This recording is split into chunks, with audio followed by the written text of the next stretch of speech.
dia, alunos do Levindo, pessoal do primeiro ano do ensino integral. Aqui quem fala é o professor Assírio, de História. Espero que todos estejam bem. E como eu fiz no primeiro PET que a gente recebeu, resolvi gravar um vídeo também orientando um pouco como fazer o PET volume 2, né? Então, vamos para essa atividade. Aí a orientação que eu dou é a mesma do primeiro PET. Vocês vão receber o material, aí nesse material vai ter esse vídeo, vai ter outros vídeos complementares para ajudar vocês a resolver as questões, e eu vou deixar também o PET de história em formato de Word para vocês baixarem ele primeiro, irem resolvendo as questões, pode ser num documento do Word do lado, e depois eu vou postar as atividades naquele formato lá, formulário, para vocês responderem, né? Aí vocês vão responder rapidinho, tá? Então vamos ver do que trata as 4 semanas. O vídeo é da orientação das atividades das 4 semanas do PET volume 2, tá bom? Bom, aqui está o assunto, né, da semana 1, mundo moderno, colonização e relações étnico-culturais, tá? Tema: colonização portuguesa, economia açucareira, duração 1h40, 2 horas aulas. Aí tem conceito de escravidão. Aqui tem esses vídeos eu vou deixar no material que vai ser atribuído a vocês. E aí a gente vai lá, atividades. Primeira, né? Leia os documentos e imagens a seguir. Então tem um texto, né? Uma interpretação de texto. E aí vem cá. Número 1. Apresente as razões pelas quais o açúcar foi escolhido como produto responsável pelo início da colonização sistemática da América Portuguesa. Essa informação, como eu disse, que era interpretação de texto, ela está no próprio texto, né? Você vai fazer a leitura dele e vai achar essa resposta, né? Do porquê, motivo. Quando foram colonizar o Brasil, Portugal decidiu as razões que levaram a escolher a cana-de-açúcar para ser produzida aqui no Brasil, né? Não tem como muito eu falar disso sem falar a resposta, né? Obviamente, mas no texto, só uma leitura simples, vocês já encontram essa resposta. Número 2. Explica a razão pela qual os proprietários de engenhos reais lucravam muito mais do que arrendatários e lavradores livres. Aí aqui no texto ele vem explicando que tem a pergunta: explica a razão pela qual os proprietários de engenhos reais, quem era realmente o dono do engenho, né? Ele lucrava muito mais do que arrendatário. Arrendatário é quem recebeu, né? Foi arrendado para ele a terra. E os lavradores livres são pequenos proprietários.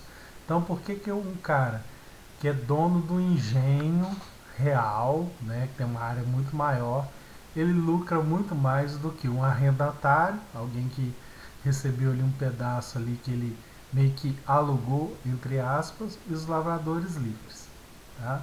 Lavrador livre é aquele que é um pequeno proprietário. Aqui no número 3, quais eram os mecanismos que compõem o engenho de produção? Aí no texto vem falando sobre o engenho e vem falando sobre as partes dele. Então você vai falar dos mecanismos, quais são as partes que compõem o engenho.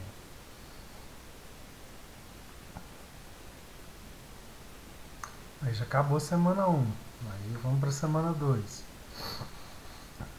Continuando o tempo, aí aqui colonização portuguesa e resistência.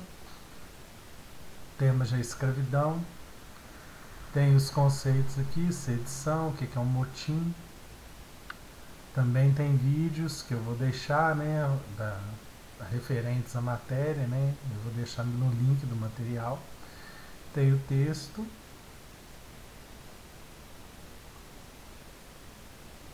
E aqui, ó. Número 1. Quais as motivações das revoltas que eclodiram na América Portuguesa? Quer dizer, por que na América Portuguesa estourou tanta revolta contra o governo colonial, né? Contra aqueles que estavam oprimindo, né, a população, vamos dizer assim. Né? Aí, uma pergunta simples, a resposta também está no texto. 2. Quais são as interpretações historiográficas acerca das relações entre colônia e metrópole? Aí essa interpretação historiográfica é o que os historiadores acham, né? Como que eles definem a relação que existia entre a colônia e a metrópole. A colônia, no caso, aquela que é colonizada, e a metrópole, aquela que colonizou, né? Por exemplo, no caso do Brasil, a colônia, o Brasil era a colônia, a nossa metrópole era Portugal. Então, olhar também no texto e ver como que os historiadores falavam dessa relação entre a colônia e a metrópole.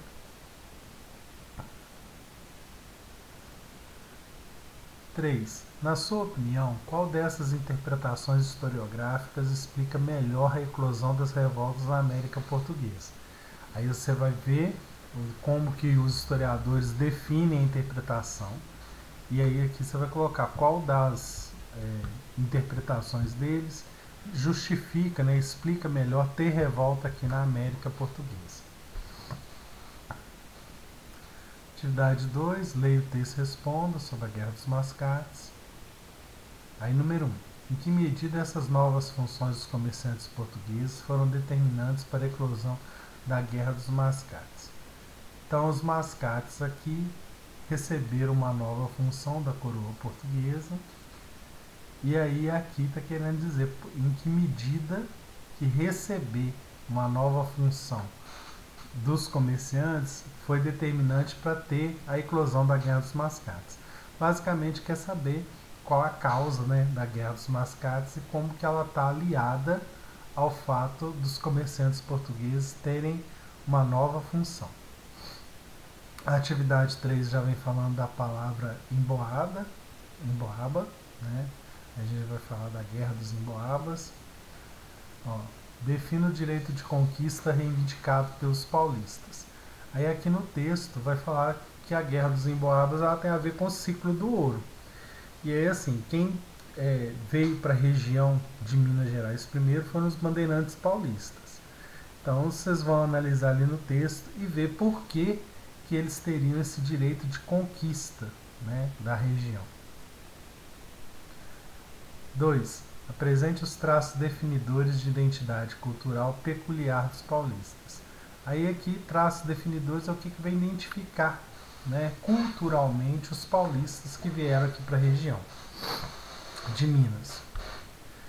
3. Em que circunstâncias os paulistas eram requisitados pela coroa? Aí em que situação os bandeirantes paulistas foram requisitados para a coroa para vir aqui para a região? Texto complementar. Acabou a semana 2. Vamos para a semana 3. Mundo moderno, colonização. Né? A gente continua no tempo. Tema escravidão e resistência. Quilombo. Nome quilombo, racismo. Quilombo dos Palmares, tem os vídeos aqui, resistência ao racismo no Brasil, o da senzala para a favela, a história do racismo no Brasil. Lembrando que esses vídeos eu vou deixar no material para ajudar a responder.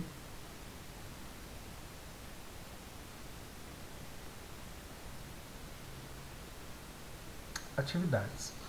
Número 1. Cite as diversas formas de resistências utilizadas pelos negros para fugir do trabalho escravo.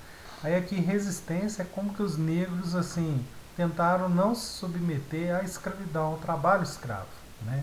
Que quando fala assim, fugir do trabalho escravo, você pensa na questão da fuga, mas tem outras formas de resistir sem ser basicamente a fuga. O 2 perguntando o que era um quilombo, a gente passou ali em cima, viu que já tem a resposta. 3. O que era um quilombo segundo a origem angolana? 4. Segundo o Conselho Ultramarino de 1740, o que o rei de Portugal considerava como quilombo? Aí aqui é o que o rei entende como quilombo. Aí aqui quilombo tem 3 definições. Tem a primeira da palavra mesmo, A 3, o que era o quilombo segundo a origem angolana. E no 4, o que o rei de Portugal entende como um quilombo, tá? Atividade 2, Deus contra Palmares, liberdade por um fio. Aí a gente tem um texto. Número 1. Na perspectiva do autor, o que representou Palmares para os atores coloniais e para a monarquia portuguesa? Então, aí já vai ter, né? A gente vai ver a história do quilombo dos Palmares e a gente vai ter uma divisão ali do que ele representou para os atores coloniais a quem vivia aqui na colônia. E a outra é a monarquia portuguesa, o rei de Portugal. Atividade 3, ler o texto, resistência escrava. Número 1. Com base no conteúdo do subtítulo, A Resistência Escrava e nas Informações de Libe e Paiva, redige um texto sobre a resistência na América Portuguesa. Você vai pegar tudo aquilo que você viu sobre a resistência dos escravos, né, aqui no Brasil contra a escravidão, e fazer um texto pequeno aqui sobre essa forma de resistência.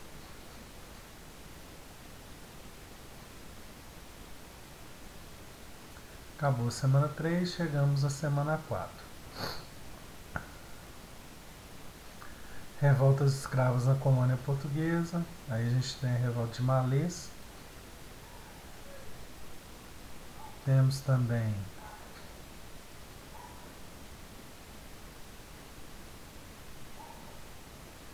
as atividades. Aí aqui tem um texto falando dos participantes da revolta dos Malês, por que tem esse nome. E número 1. O que pode justificar a revolta dos Malês no estado da Bahia no início do século XIX? Então aqui está perguntando assim, qual que é a causa da revolta dos Malês? Por que os Malês, né, você tem que entender primeiro quem foram os Malês lá na Bahia e entender por que eles se revoltaram contra o estado da Bahia no início do século XIX. 2. Explique a revolta dos Malês com indícios de religiosidade envolvidas nesse conflito. Você primeiro tem que entender quem foram os Malês, que aí você já vai saber dessa questão da religião. A religião foi muito importante dentro do contexto dessa revolta. Aí essa informação também está lá no texto. Atividade 2. Leia o texto e responda. Zumbi e a Guerra de Palmares. Aí tem um texto. Ganga Zumba traiu a causa de Palmares para firmar acordo com o governo colonial. Aí essa informação você tem que ver aqui, o que foi feito aqui na questão do quilombo dos Palmares, né? E aí ver se Ganga Zumba traiu, né, a causa de Palmares, o que foi Palmares, para firmar acordo com o governo colonial. Essa atividade só tinha uma pergunta e acabamos, né, o PET. Eu vou estar disponível para tirar qualquer dúvida lá pelo Google Classroom, pelo Conexão Escola. Eu espero que vocês todos estejam bem. Sei que esse modelo não é o ideal, sei que todos devem querer voltar à normalidade, mas nesse momento é muito importante ter calma, se cuidar, se prevenir, e eu espero que todos estejam bem, tá? Abraço. Estarei à disposição para tirar dúvidas e também no caso do nosso próximo PET, se a gente tiver, eu vou gravar um outro vídeo de novo e a gente vai conversar, tá bom? Muito obrigado quem assistiu, tá?